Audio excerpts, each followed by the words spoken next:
घर की नारी को ही दुख क्यों झेलना पड़ता है? घर की नारी को ही दुख तकलीफ क्यों झेलना पड़ता है?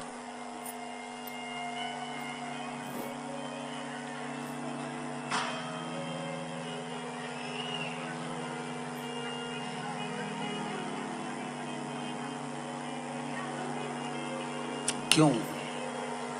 तो कहा उसका एक कारण, घर की जो नारी होती है, घर की जो बहू होती है, घर की जो स्त्री होती है, जो नारी होती है, पूरे परिवार में, पूरे परिवार का भार तत्व जितना भी होता है, पूर्वजों का, पितरों का, आहूतों का, वासुकों का, ये सारा भार घर की नारी के ऊपर होता है।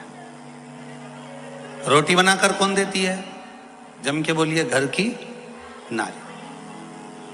भोजन बनाकर किसने दिया? नारी ने। पितरों के लिए अगर भोजन छोड़ा गया है, कंडा पर, गोबरी पर छोड़ा गया, या ब्राह्मण को भोजन कराया गया, भोजन किसने बनाया? जम के बोलते जाओ जल्दी, नारी। पति पूजन की थाली लेकर जा रहा है, उस थाली को लगाया किसने? नारी। 50 लोग घर में भोजन करने आ रहे हैं तो भोजन कौन तैयार कर रही है? घर की नारी। बच्चों को संस्कार कौन दे रही है? घर की नारी। घर के बुजुर्गों की सेवा कौन कर रही है? घर की नारी। तो नारी पर इतना दुख क्यों लिखा होता है?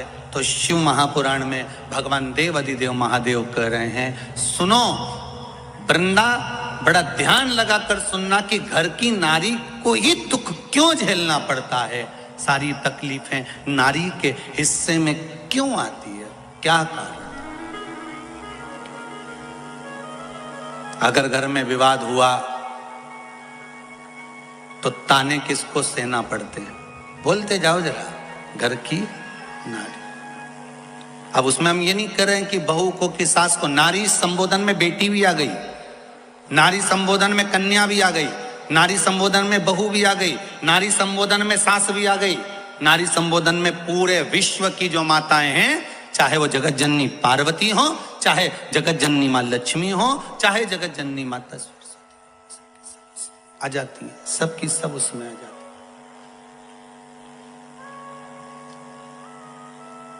इनके खाते में दुख क्यों लिखा हुआ है? कारण क्या है?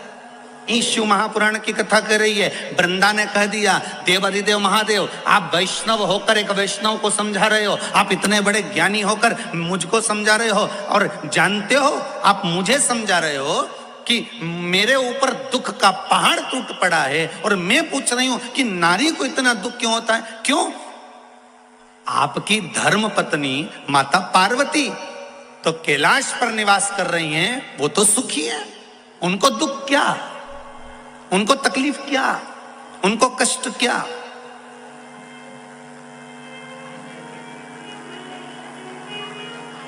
शिव जी कहते हैं, अरे वृंदा, यही तो बात है ना, कि हमको लगता है कि वो सबसे ज्यादा सुखी होगा, जो डनलप के गद्दे पर सो रहा है,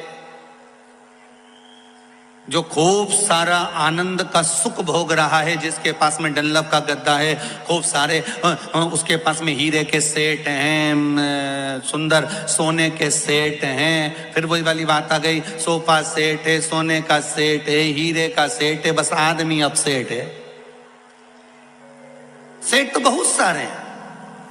हमको लग रहा है कि इसका बंगला बहुत बड़ा बना हुआ है, हमको लग रहा है इसके पास में संपदा बहुत सारी है, हमको लग रहा है इसके पास में दौलत बहुत सारी है, हमको लग रहा है कि इसके पास में सोना चांदी हीरा पन्ना सब कुछ बहुत सारा है। ये डनलप के गद्दे पर सो रहा है, एसी के रूम में सो रहा है, इसको सारा सुख मिल गया है। पर कभी उसके भीतर का अगर कोई भाव जाने तो दुनिया का सबसे दुखी व्यक्ति वह भी होगा, क्योंकि उसके हृदय में कुछ ना कुछ दुख तो जरूर होगा। ये वही जान सकता है, जिसको है वो जान सकता है कि उसके जीवन में क्या दुख है। शंकर भगवान से माता वृंदा कर रही है कि आपके जीवन में, माता पार्वती के जीवन में सारा सुख है और आप मुझे ज्ञान दे रहे हो।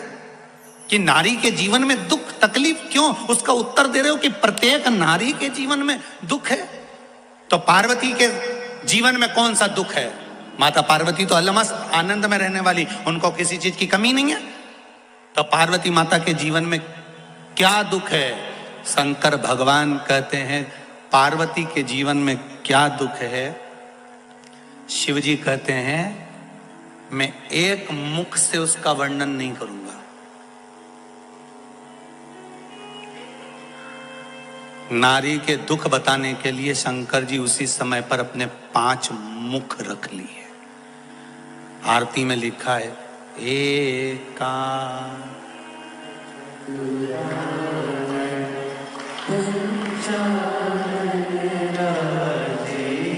अब एक मुख वाले भगवान विष्णु, 4 मुख वाले ब्रह्मा और 5 मुख वाले शिव जी के 5 मुख कब हुए थे? जब एक नारी के दुख का बखान शंकर जी वृंदा को कर रहे थे। कोई आपसे पूछे तो बता देगा। एकानंद चतुरानंद पंचानंद भोले पंचानंद। अब देखिए 5 मुख 15 आंखें, कितनी आंख? जब शिव जी के 5 मुख हैं, एक मुख पे 3, तो 5 पे मिला के कितनी हो गई? 15। शिव जी 15 नेत्र से पार्वती का दुख देखते थे। 15 नेत्र से।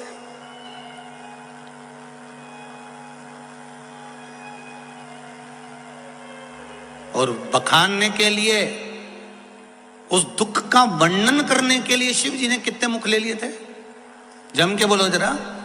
5 मुख। कोई आपसे पूछ ले कि शंकर जी 5 मुखी कब हुए, उनके पंचानंद नाम कब हुआ, तो आप कह सकते हो वृंदा एक परम भगवदीय वैष्णव को जब एक वैष्णव अपने मन की बात समझा रहा है, जब उसकी घर की बात कहने का समय आया तो उस शिव जी ने पार्वती के दुख का वर्णन करने के लिए 5 मुख धारण कर लिए। 5 मुख रख लिए।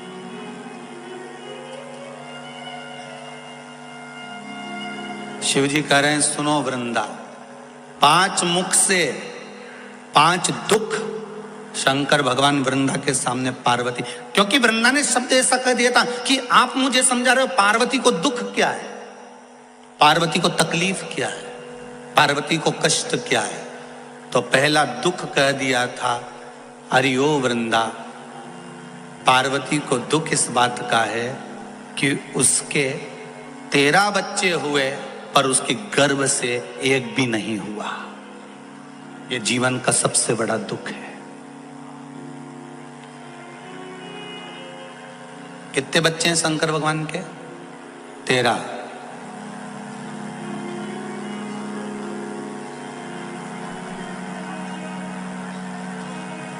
छह लड़की और 7 लड़के शिव जी के। पर माता पार्वती के गर्भ से कितने बच्चों ने जन्म लिया? किसी एक पुराण में कहीं लिखा हुआ बता देना कि ये पार्वती के गर्भ से इस बच्चे ने जन्म लिया। पार्वती के गर्भ से ये बच्चा जन्मा था।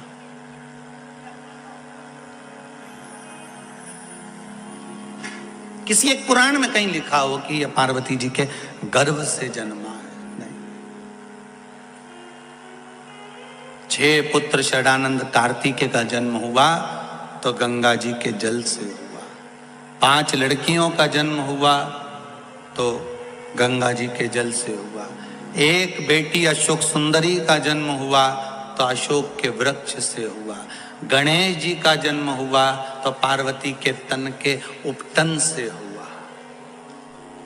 अब बचा ही कौन है? जो प्रगटा 5 मुख मेरे शिव ने लिए, 15 आंखें मेरे शंकर भगवान ने बनाई है।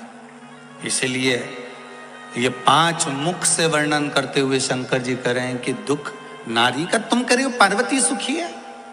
हमको लगता है कि बहुत बड़े बंगले में रह रहा है, बहुत सारी गाड़ियां हैं, बहुत सारी फैक्ट्रियां हैं, बहुत सारा काम काज है तो व्यक्ति सुखी होगा, पर उसके भीतर की बात वही जान सकता है कि दुख क्या है।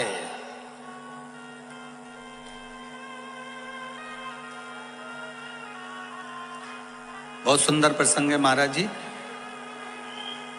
धन का बिस्तर मिल जाए पर नींद को तरसे नैन, और कांटों पर भी सोकर आए किसी के मन को चैन।